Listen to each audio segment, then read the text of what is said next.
Today we're gonna add a little engine dress up to my Boss 302 from Ford Performance.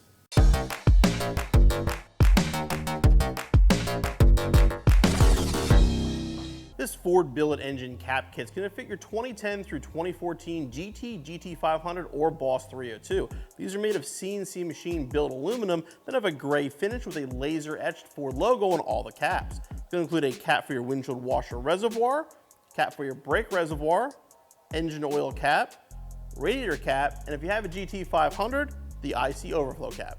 All the caps are going to install with this applied double stick tape. So we're going to grab some alcohol. I'm going to start with the radiator cap here. Basically just clean the surface where the tape's gonna go. Then we can install the cap. Okay, you wanna peel back the red double stick tape. Then press it on.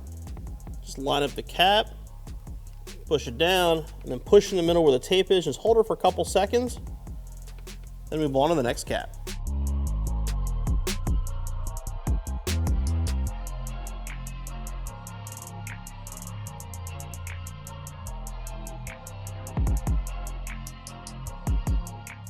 The billet engine caps look a lot better than the plastic caps and add a nice cohesive custom look under the hood of your car. The installation is very, very simple. This is a 10 to 15 minute install and you'll be back on the road in no time. Hey guys, hope you enjoyed that video. Make sure you click on the CJ button so you subscribe for future videos and click the corner up here for more videos for your Mustang.